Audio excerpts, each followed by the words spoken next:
The full moon hung like a ghastly lantern in the night sky, casting an eerie glow over the forest floor where Adrian stumbled, his breaths coming in ragged gasps. His heart pounded against his ribs, echoing the frantic beat of the drum that resonated through the trees. The rhythmic thumping spurred him on, urging him to flee deeper into the moonlit woods.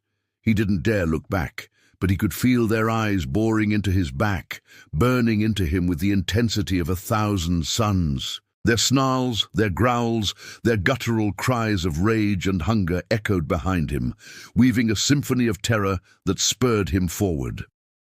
How long had he been running? What felt like hours might have been minutes, yet the relentless pounding of paws on soft earth told him they were gaining on him. His muscles screamed in protest, threatening to give way, but fear lent him strength. He wouldn't be caught, not if he had anything to say about it. Not tonight. He had chosen this night to defy the pack, to renounce his lycanthropic brethren, and now they were after him, hunting him like the wild animals that they were. But why did they want him dead? He had always been one of them, hadn't he? Or had he? Memories flickered, fragmented and incomplete, leaving Adrian with more questions than answers. Why did he remember his human life in such vivid detail, while his time spent with the pack remained shrouded in mystery? Was there something inherently wrong with him? Something that set him apart from the rest of the pack, making him an outsider even among his own kind? As the hunt continued, the moon climbed higher in the inky expanse, bathing the forest in its ghostly light. And then, through the trees, Adrian saw it, a clearing, and at its center, a towering waterfall cascading down a moss-covered rock face, disappearing into the gloom of a cave. Hope surged through him. Perhaps this was his salvation. Maybe the cave would offer him refuge, a place to hide until the full moon's embrace waned and the pack's relentless pursuit came to an end. But as he reached the clearing, a new sound reached his ears. A sound that froze the blood in his veins, the sound of voices, human voices. A shiver of apprehension ran down his spine. Had his pursuers brought company? Were these humans his pack's allies? Or perhaps worse, had they come for him? As he stood there debating whether to risk it all and make a run for the cave, the voices ceased. A heavy silence descended, broken only by the distant howls of wolves and the gush of the waterfall. With a deep breath, Adrian chose his fate. He would seek sanctuary in the cave. He dashed across the clearing, feeling the wind snatching at his clothes as he ran. The waterfall roared in his ears, drowning out the sounds of pursuit. And just as the first icy raindrops began to fall, he slipped inside the cave, emerging on the other side, drenched and shivering in a pool of water. But as he struggled to his feet, the forest around him seemed to shift. The ancient trees, gnarled and twisted, appeared to lean closer, their branches forming a canopy overhead. The ground beneath his feet pulsed with an unseen energy, and the air grew thick with an intoxicating, earthy scent. Was this the forest he had known for so long, or had he somehow wandered into a place beyond comprehension? Lost in contemplation, Adrian failed to notice the eyes watching him from the shadows, eyes that glittered with a feral light. A low growl rumbled in his chest, a primal sound that echoed the turmoil within him. What was happening to him? As the realization dawned, his heart sank. He wasn't merely lost in a forest, he was trapped in a nightmare. And as the first tendrils of moonlight touched his skin, he knew that the nightmare was only beginning. He was Adrian, the lone wolf who dared to defy his pack, who chose humanity over monstrosity, or so he thought. But the ancient curse that bound him to the moon's grim cycle had other plans, twisting his fate in ways he never imagined possible. Tonight, under the ghastly glow of the full moon, his world would shatter, forcing him to confront the darkness that lurked within him. He would fight, claw and fang against the pack, against the very essence of his being, to retain a shred of his humanity. But would it be enough? Would he prevail against the monstrous reflection of himself staring back from the abyss? Or would he succumb to the curse, becoming the very thing he feared most, a ruthless killer, forever damned to walk the night as a predator, forever banished from the warmth of the sun, condemned to an eternity of shadows? In the ensuing struggle, the forest would become his battleground, the trees his silent spectators, and the moon his merciless judge. His fate, like the tides, ebbed and flowed with the lunar cycle, teetering between humanity and monstrosity.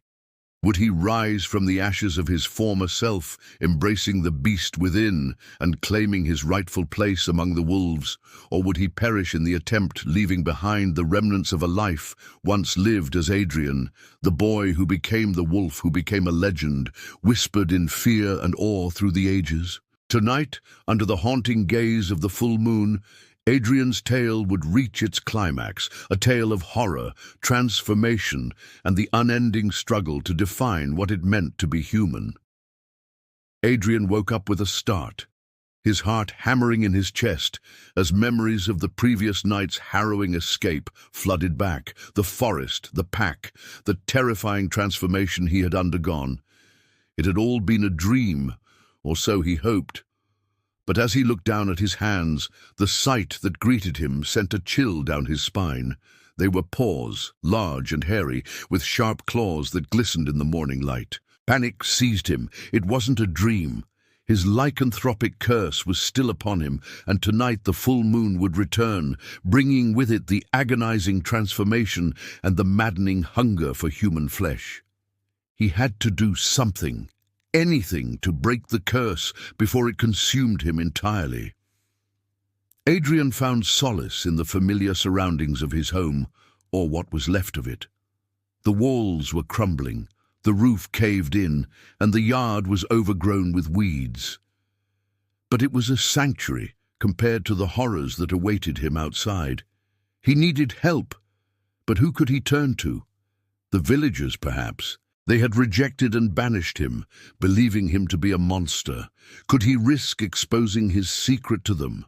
Or was he better off seeking help from the pack, the very creatures who had hunted him down the night before? He couldn't bring himself to choose either option.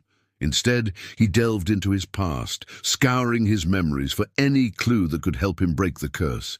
He remembered fragments of conversations, snippets of folklore, and tales of ancient rituals. But none of it made sense. None of it offered a clear path to breaking the curse. Adrian's hope dwindled with each passing day. Was he doomed to wander the earth for eternity, forever cursed to be a creature of the night? Then he remembered a story his grandmother used to tell him, a tale of an ancient artifact hidden deep within the whispering woods. The wolf's bane, they called it, a relic that held the power to control the very essence of the werewolf. If he could find it, if it still existed, it might be his only chance at breaking the curse. Hope flickered anew within him. With newfound determination, Adrian set out to find the wolf's bane. He ventured into the same forest where he had encountered the pack, where he had outrun his own reflection, where he had confronted the horrifying truth of his existence. But this time, he was prepared. He carried with him not just the strength of his human will, but also the knowledge gleaned from his lycanthropic brethren, the pack that had both hunted him and embraced him as one of their own. His journey was fraught with peril. He battled not just the elements and the wild beasts that roamed the woods, but also the demons within him. The insatiable hunger, the thirst for blood, the overwhelming urge to embrace the darkness and let the beast take over. Through it all, Adrian pressed on, driven by the memory of the life he had once lived, the life he yearned to reclaim. He remembered the warmth of the sun on his skin, the taste of laughter shared with friends, the love of family, the comfort of a life well lived. He would not relinquish those memories to the cold embrace of the curse. And as he finally found the wolf's bane, an ancient amulet nestled within the roots of an ancient oak tree, he knew that his fight was far from over. For in wielding the power to control the beast within, He would also face the darkness that lurked in the depths of his soul, the darkness that threatened to consume him, to turn him into the very monster he sought to destroy. And as the full moon climbed higher in the sky, bathing the forest in its spectral glow, Adrian prepared for the ultimate showdown, a battle between the boy who once was and the wolf that now resides within. Who would emerge victorious? Would it be Adrian, the beacon of humanity, or the wolf, the embodiment of primal instinct and unbridled power? Only time would tell, because as the moon reached its zenith, the forest held its breath, witnessing the birth of a legend, a tale of horror and transformation that would echo through the ages.